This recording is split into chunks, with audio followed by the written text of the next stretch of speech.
Hey, church, Restoration, we just wanted to take a second and catch you up to speed on so much. This week has been brutal for our community, for our state, for our country.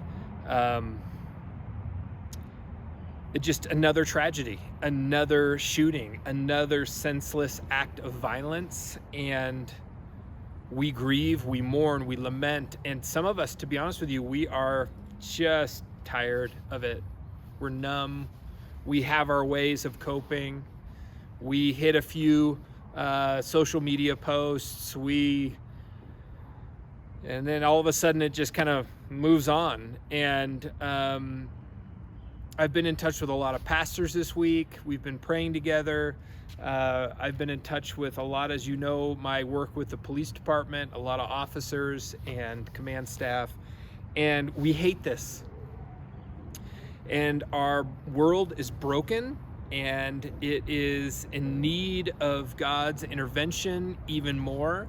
And part of how God uses that intervention is through us, not only physically acting out and caring for people and pursuing people who have mental illness, who are isolated, who are lonely and struggling, but also in prayer.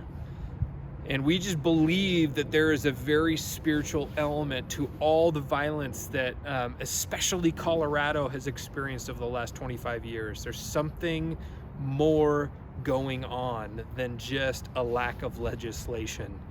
And so I'm calling us to pray. I'm calling us to act. And we're praying for God's mercy and for deliverance from whatever evil, malicious scourge this is. And so more on that to come, but our hearts are breaking. And the hard part is it's almost Easter. And it just doesn't feel Eastery. I mean, it just doesn't feel like it's supposed to. And it kind of feels a lot like the Saturday, right? And I'm not just talking any Saturday. I'm talking about the Saturday after the crucifixion. It feels like that. The disciples were discouraged. Their heads were down. Their heads were low.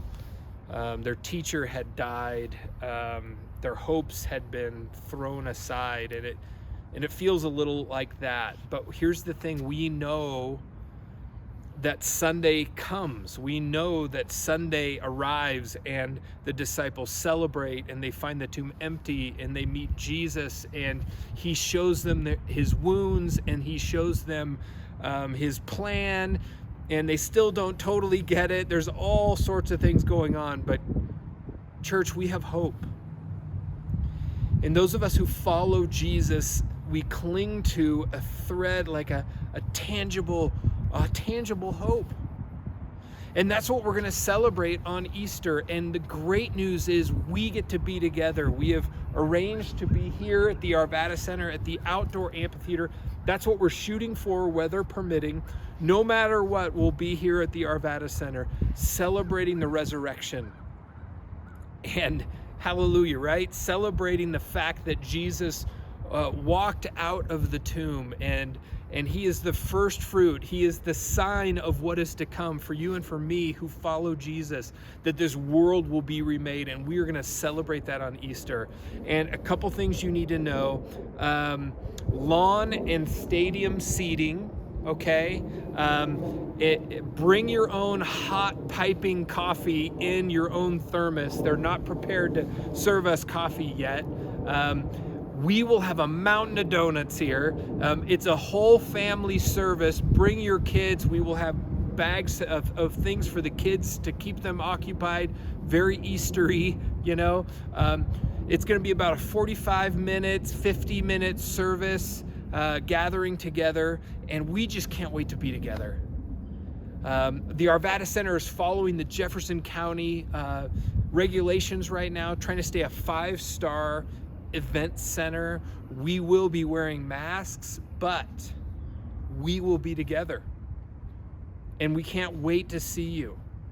And so what I want you to do is pray about Easter, pray about someone to invite, Pray about a family member, a neighbor, a lonely coworker. Bring them with you on Easter Sunday.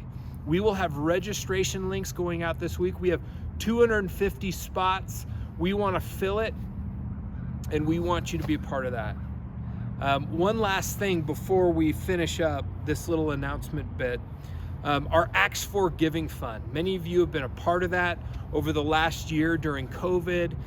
We have given out, we have helped people with groceries and rent and just housing, anything that gets them through this difficult time. We've given over $25,000 out. It's just been incredible. It's been so fun to be a part of that. But we're coming to the end of the bottom of the cup, and there's more need. In fact, we're still helping a homeless family, a single dad with 2 kids. We're helping other people that we hear about, that these are people that don't get a stimulus. They fall into the cracks. And so I want to encourage you, if you get a stimulus and you don't need the stimulus, or if you just want to be a part of helping people through this really difficult time, continue to give to the Acts 4 Fund. It's super easy to do on our website. Go to the Give section. You can click the Acts 4 on the tab. And just do it how you're led. Also, some of you, I just want you to know, we still need you to be a part of our general giving. As we begin to rent more and come together more, as we make plans into the spring and summer, we need all hands on deck when it comes to giving. And so I just want to encourage you to continue to be a part of that as we go forward. So church, it's just a weird time. I'm mourning, I'm sad, I'm frustrated, and I'm hopeful and expectant and excited. And I'm excited to see you Easter Sunday, okay? So we'll see you then.